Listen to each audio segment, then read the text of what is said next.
crawl synchro entre les bras et les jambes. Encore une fois, je suis encore en vacances et j'ai pas mon trépied.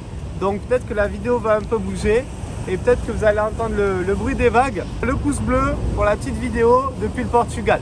On est parti sur un sujet assez intéressant, la différence entre les professionnels et les amateurs dans leur synchro bras-jambes en crawl. En 1, on va voir les bonnes stratégies des professionnels pour avoir une belle glisse et une bonne synchro entre les bras et les jambes. En 2, on va voir toutes les erreurs des débutants entre les bras et les jambes en crawl. Et en 3, je vais te donner une solution pratique que tu pourras mettre en place dès ton prochain entraînement pour une meilleure synchro bras-jambes dans la nage du crawl. Le pouce bleu et n'oublie pas de t'abonner pour toutes nos prochaines vidéos natation.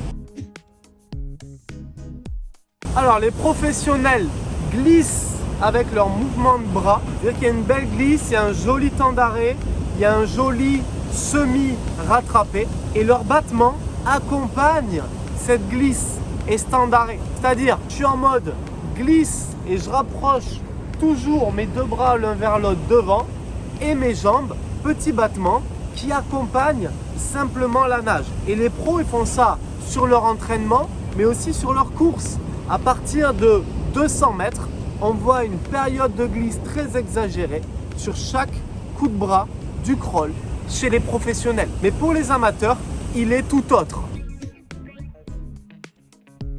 Les erreurs des amateurs dans leur coordination bras-jambes. Les amateurs, quand ils nagent le crawl en moulin.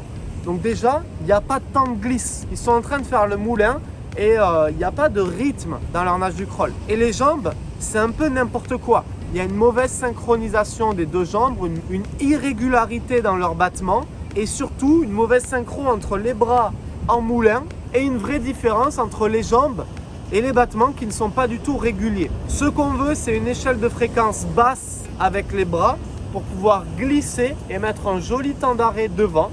Donc sur une échelle à 10, échelle de fréquence à 3 à peu près. Et une fréquence plutôt haute avec les jambes, un battement léger mais régulier où on pourrait placer l'échelle de fréquence à 6 ou 7.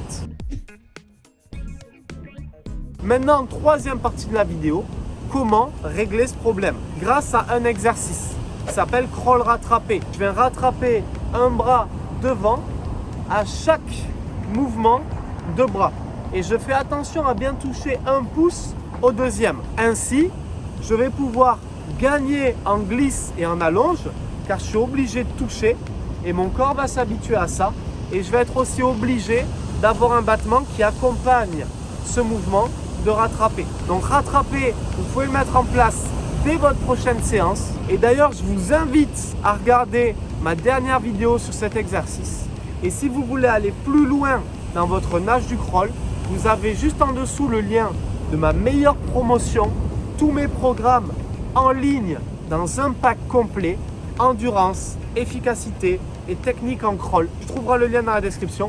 Et si tu veux venir en stage cette année à Seignos, encore une fois, les dates sont ouvertes et le lien est dans la description.